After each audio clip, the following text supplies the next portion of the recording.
Okay, this is our second unit. It's the chemistry of life. It starts off with what is an element. An element is forms of matter that cannot be chemically broken down into smaller parts. So note, an element is a pure substance made of only one kind of atom. In this example, this would be considered an element with 7 atoms. Elements are like the word Lego set. Atoms are like the individual Lego bricks.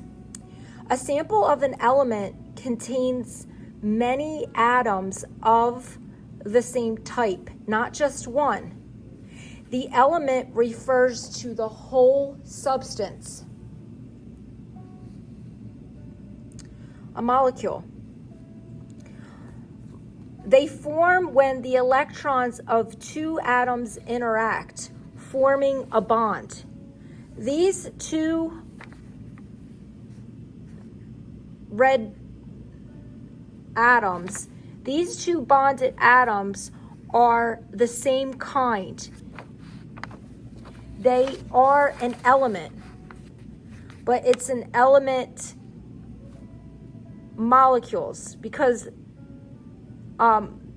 they form when the elements of 2 atoms interact, forming a bond, and they're in a bond here. So this is an element, but it's molecules.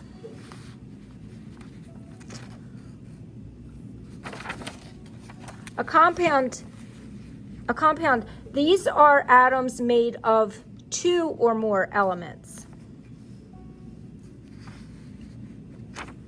So for our example here, these are hydrogens.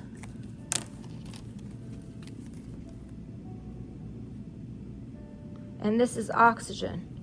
Hydrogen plus an oxygen are chemically bound together. These are atoms made of 2 or more elements. That's a compound.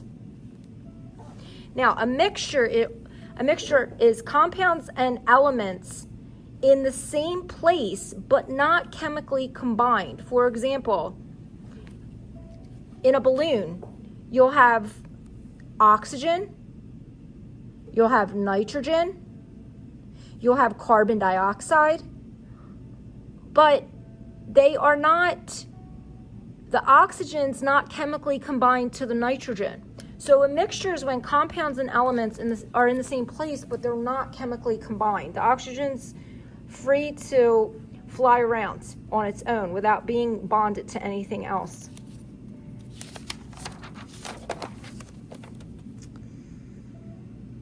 All right, molecular models. We have the electron shell Bohr model versus the space filling model.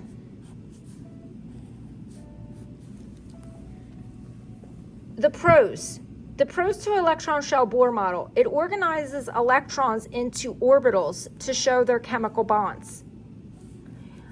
This is technically inaccurate because electrons are always in motion and the atom is mostly empty space. So for example, this is oxygen. Oxygen has 8 protons. This model here where you have electrons, first off, the valence electrons are 6. 1, 2, 3, 4, 5, 6. These electrons are not in a fixed position. So that's one of the negatives or drawbacks to the electron shell, because electrons are constantly in motion. They're not in a fixed position. Also, take note that the nucleus of this atom contains the protons and the neutrons. The electrons are orbiting the nucleus. They are not in a fixed position. That's the inaccuracy in this model. And the other thing is the electrons are not this close to the nucleus. It's another inaccuracy with the model. There's much more space between the nucleus and the electrons. So again, this element is oxygen. It has 8 protons. Protons determine the elemental identity of the atom. This element, oxygen, has 6 valence electrons. Again, 1, 2, 3, 4, 5, 6. Valence electrons just means the outermost orbit of the atom. It has 6, and the valence electrons are the ones responsible for forming the chemical bonds, not these 2 electrons on the inner orbit. Now, the octet rule is the tendency of atoms to prefer to have 8 valence electrons. Therefore, oxygen, because it has 6 valence electrons, therefore oxygen can form 2 other bonds because it obeys the octet rule, which is the tendency of atoms to prefer to have 8 valence electrons. Now, the other type of molecular model is called a space-filling model. The advantages to space-filling model is it's going to show molecular shape. And that's kind of like what we're showing here. We're showing the molecular shape of water. The other thing is we're showing the interactions between the molecules. We're showing here that these interactions between these water molecules, oxygen has a slightly negative charge, and hydrogen has a slightly positive charge. There's an interaction between the molecules here. The oxygen in this molecule is going to be attracted to the hydrogen in this molecule, and so on. The oxygen here, which is negative, is attracted to the hydrogen, the positive charge on the hydrogen. It's going to cause this bond, this hydrogen bond. So space filling is nice in that regard because it basically is showing us the interactions here between the molecules. The other advantage is the electrons are used as a cloud. The way that this is drawn, and it's signifying that electrons actually are moving very rapidly. It models the rapid movement of electrons.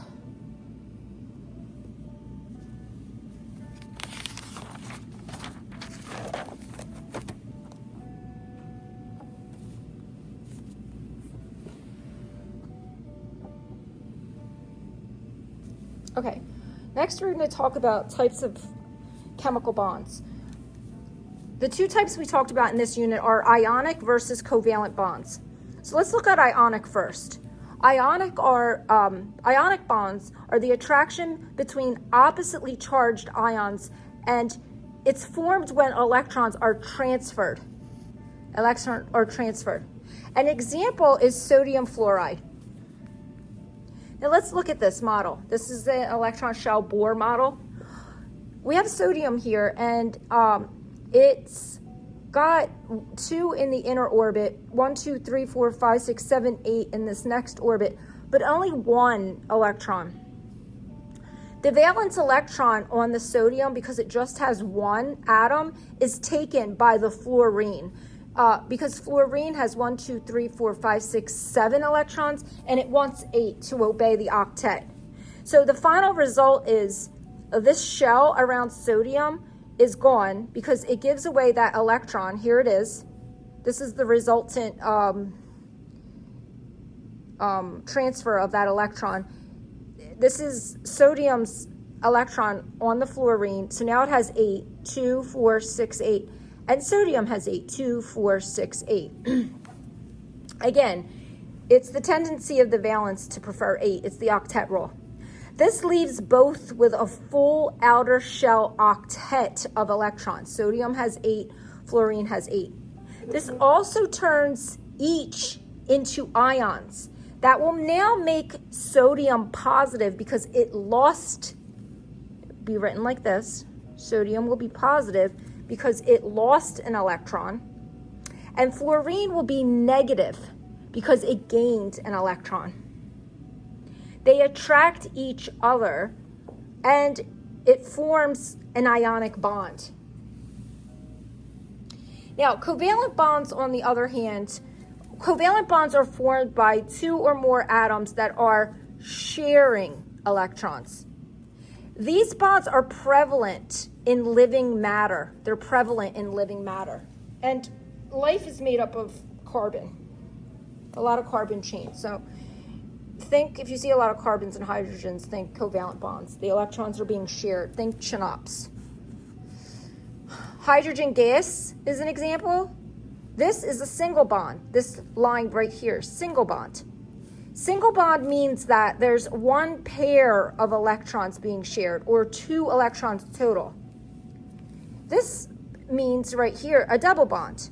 There's a double bond between the two carbons. This is a single, single, single, single. This is double.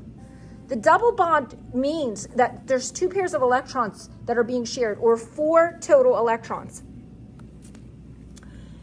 So this is glycine, which is an amino acid. Amino acids are the building blocks to proteins.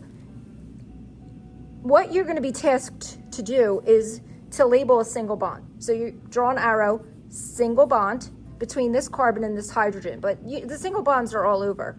These are two electrons that are being shared here. Two electrons, no. Two electrons total that are being shared, or one pair of electrons. Or, okay, two electrons being shared, or one pair. This is a double bond. This looks like an equal sign. Double bond. This is four electrons being shared, or two pairs.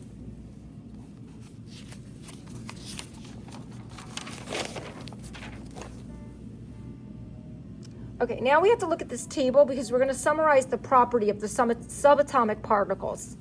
A neutron is found in the nucleus and its charge is neutral. Its mass is considered heavy and its role is to hold the nucleus together.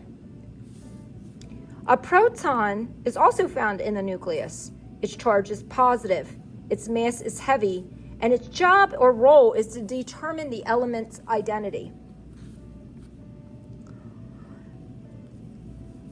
The electron's location is where it is orbiting the nucleus.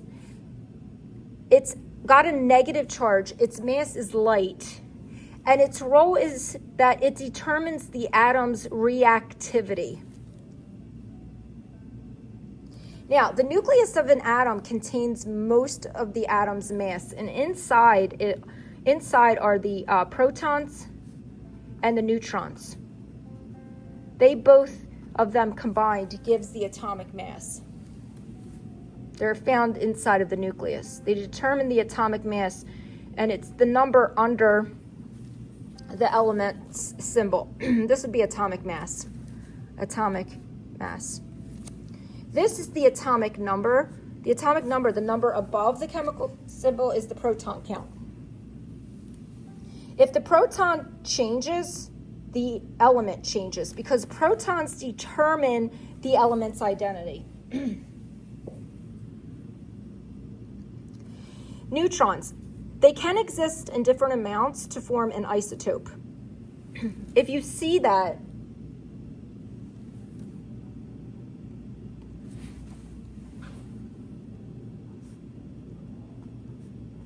the notation will look like that. This is telling us the mass number up here. This is an isotope. This is telling us that carbon occurs with a mass of 12, or carbon occurs with a mass of 14. In the event that we find it occurring with a mass of 14, the neutron count is going to be 8.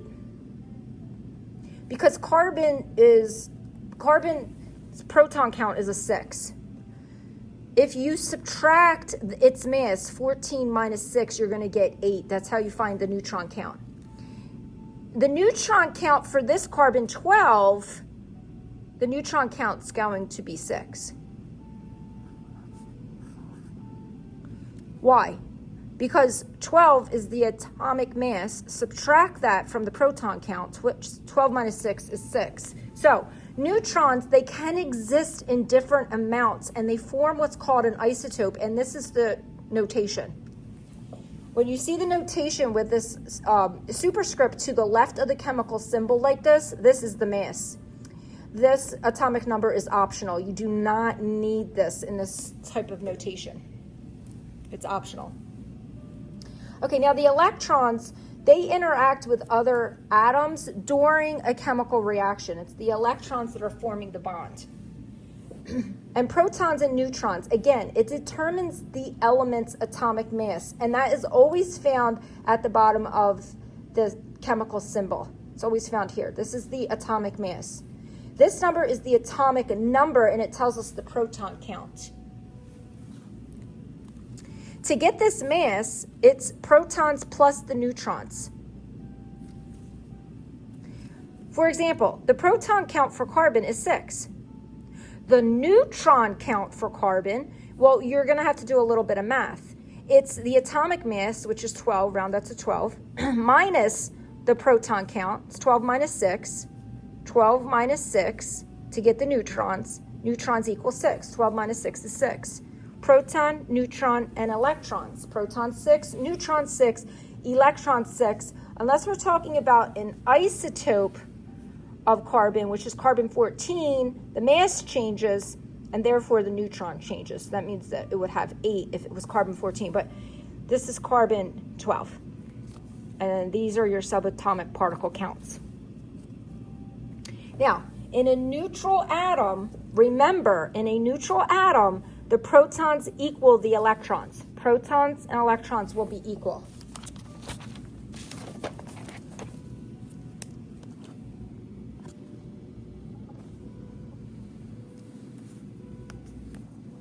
All right, we're going to go over the properties of water.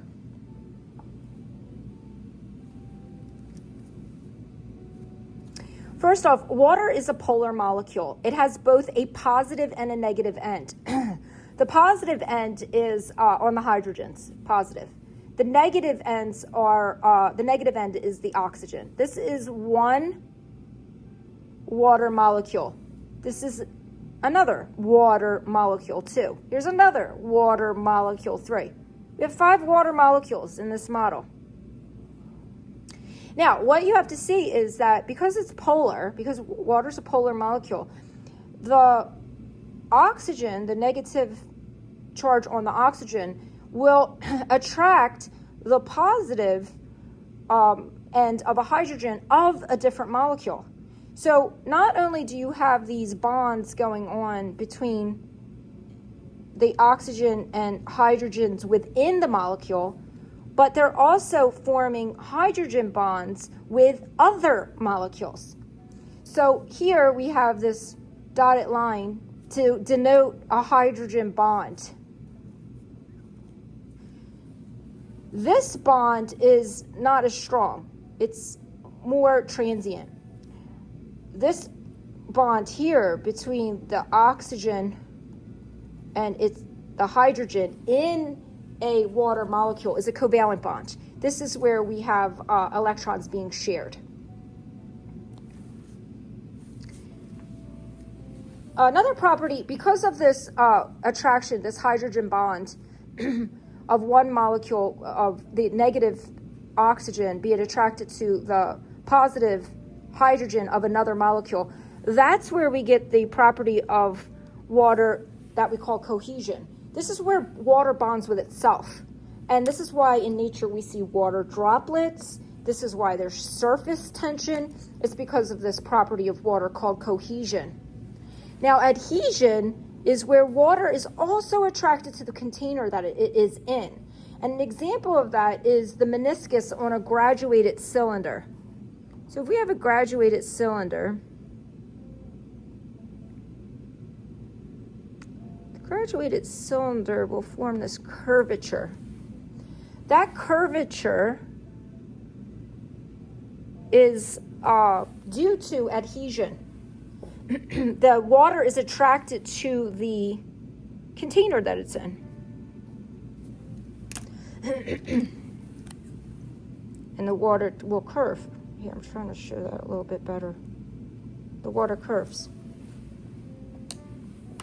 Now, another property of water is that it has a high heat capacity, high.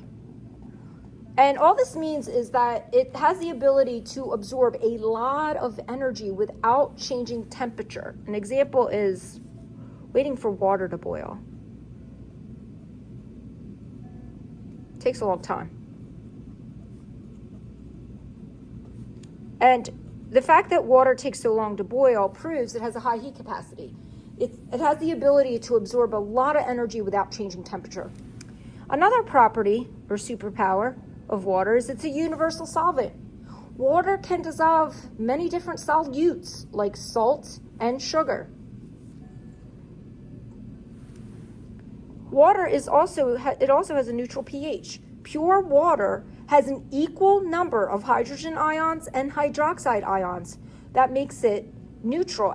Neutral is 7, and a 7 pH.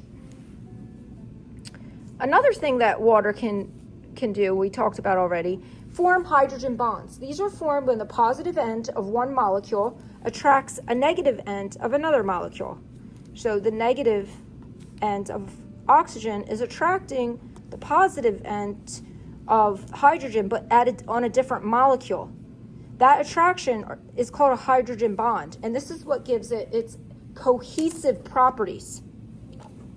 It's polar. Again, water is a polar molecule. It has both a positive and a negative end.